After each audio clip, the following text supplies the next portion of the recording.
Los puntos de inflexión. Ese momento en la vida en que el pasado queda atrás y el futuro, qué sé yo. Eso fue aquel 23 de julio de 1973 en la plaza de Montevideo. La gente había salido cantando, gritando de los zaguanes, de las casas, de todos lados. Se había volcado a la plaza cantando un himno nacional que no había sido jamás ni volvió a ser tan emocionante. En el medio de todo ese torbellino, justamente ahí, fue que Lionel la vio a Celina. Y en el medio del torbellino de la gente, del ruido, de los gritos, él se fue acercando y en el momento que con su mano estaba por tocar el saco azul de Celina, en ese preciso instante, gritos, tableteos, caballos, y aquello que era un sueño, el encuentro, se convirtió en una espantosa pesadilla. Porque después de eso fue el exilio de él, la cárcel para ella, y los años de desencuentro. Es que esta historia de desencuentros había empezado mucho tiempo antes, a fines de los 40, cuando Lionel era un pibe de 16, 17 años y Celina una nena de 13 años. Se conocieron en el puerto de Montevideo, a punto de tomar el vapor de la Victoria, en lo que sería para cada uno de ellos el primer viaje al extranjero. Fue ahí que sus familias, que se conocían del barrio, los presentaron. Cuando Celina lo vio a Lionel, lo primero que pensó es que era un lindo muchacho. Y él, cuando la vio a Celina, pensó que era una chiquilina, pero con una sonrisa inteligente. Después subieron al barco, cada uno se fue a su camarote y se perdieron, no se volvieron a encontrar hasta la hora de la cena, que en el pasillo que daba al comedor del barco se encontraron y decidieron que iban a pasar la noche juntos, que iban a cenar. Se sentaron en la misma mesa y pidieron para comer bifes con puré y de postre crema Aurora. Y se mataron de risa cuando el mozo los confundió con hermanos. Él se encontró pensando incestuosos, pero por supuesto no lo dijo. Terminaron de comer y después de haberse contado sus largas vidas, salieron a la proa del barco. Y ahí se sentaron en un banco y Lionel entonces pasó la mano por atrás de la espalda de Celina y bajo las estrellas y el cielo oscuro de la noche del Río de la Plata y acompañados por el golpeteo que el río hacía contra la cubierta del banco, ahí ella apoyó la cabeza sobre el hombro de Lionel y cuando él la creía dormida, la escuchó decir: ¿y quién sabe? ¿Quién te dice? Pero al día siguiente cada uno salió de su camarote y se bajó y sus familias la fueron a buscar al puerto y se desencontraron y fueron años en los que no se volvieron a ver. Tantos años como una década completa. Que ahí estaba Lionel, en el negocio del centro de Montevideo en el que trabajaba, en esos que venden repuestos para autos, separando de una caja bujes de bulones, cuando se hace ese tipo de silencio que se hace en esos negocios en los que raramente entra una mujer. Así que levantó la vista y ahí la vio. Ahí estaba ella.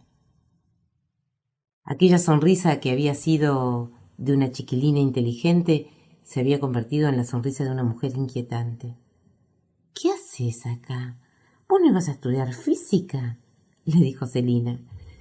Pero él decidió casi no hablarle porque estaba medio atravesado por la mirada del jefe y además le dio como ilusión el hecho de poder encontrarse y poder charlar un poco más íntimamente. Así que ahí nomás le invitó a esa noche que se encontraron en el departamento de él porque los padres se habían ido de viaje a Paysandú, a la casa de un tío. Así que se sabía solo en el departamento y bueno, así quedaron. A las 9 de la noche ya estaba tocando el timbre y él abrió la puerta, entusiasmado, y se dieron un abrazo de esos de 10 años de espera. Un abrazo tan prometedor que él se olvidó de todos los planes que tenía hechos, de ponerse el saco y salir a comer y después a bailar, y se sentaron en el living a conversar y a ponerse al día de tantos años de desencuentro. Ahí él le contó de su frustración de la carrera de física, de este trabajo temporario, de las ilusiones que él tenía de abrir en algún momento una galería de arte. Y ella le contó de su exilio obligatorio, vivía en Estados Unidos en este momento. Sus papás se habían divorciado y ella había tenido que irse con su mamá.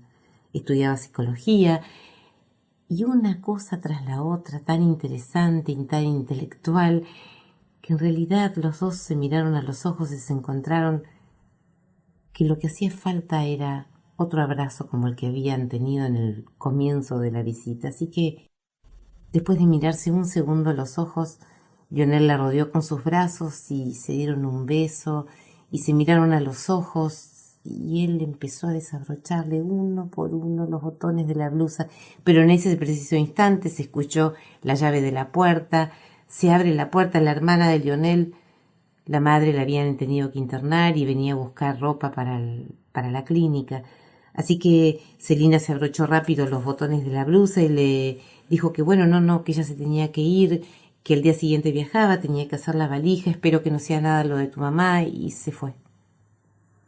Y ahí pasaron, qué sé yo, otros 10, 12 años quizás.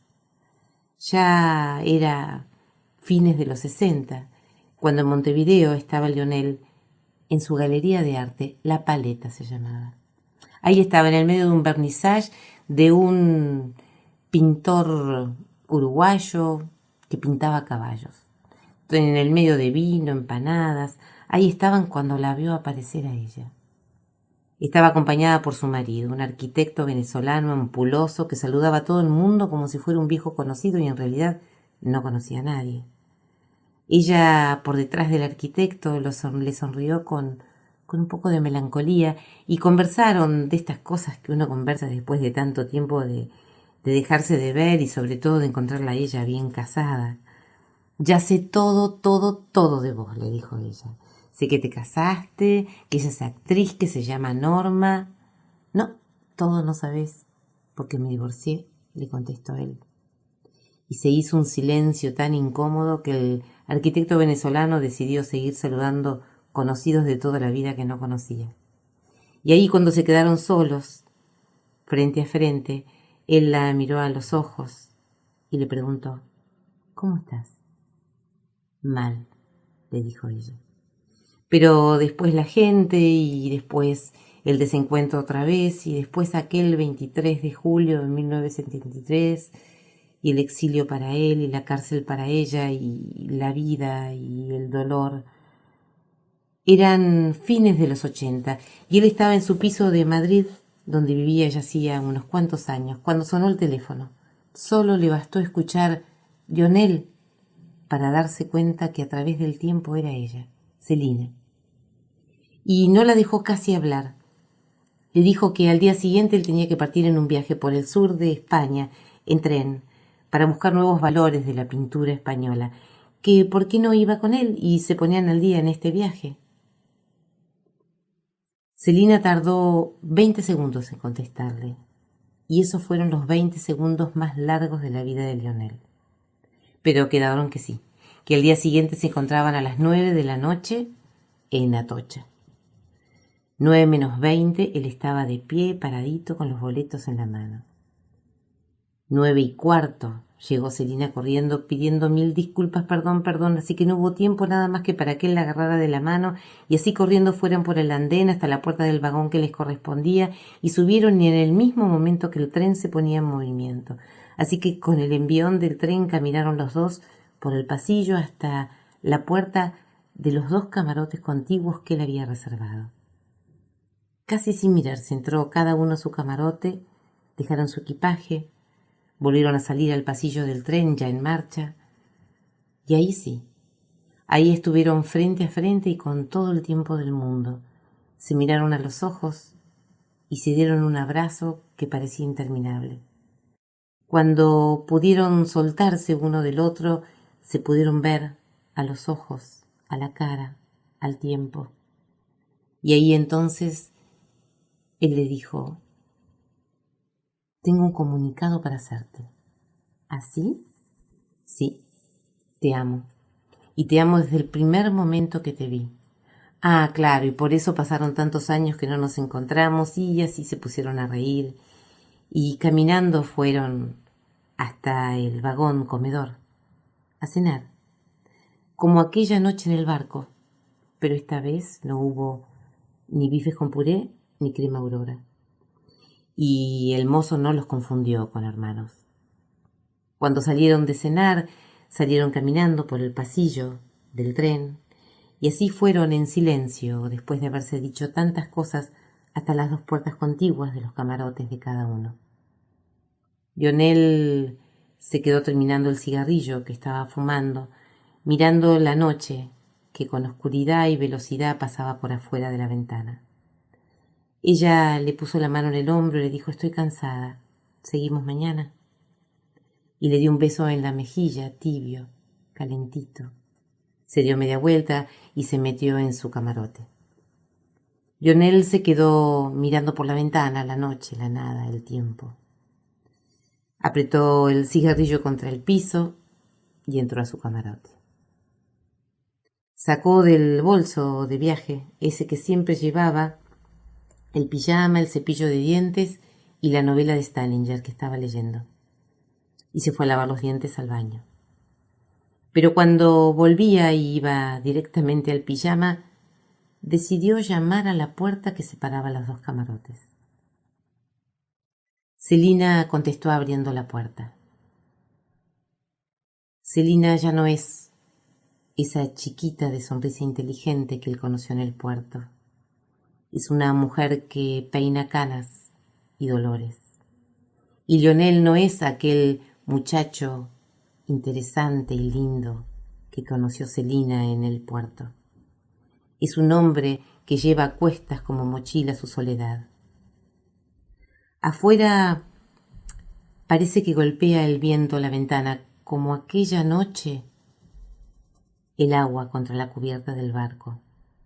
Por la persiana de la ventana entran bastones y de luz que tiñen sus cuerpos como cebras, esos pobres animales que jamás estarán desnudos. Pero ellos sí. Ellos esta noche hablan, preguntan y contestan su desnudez. Afuera el viento bate la ventana, igual que esta noche aquel viejo amor que pugna por entrar.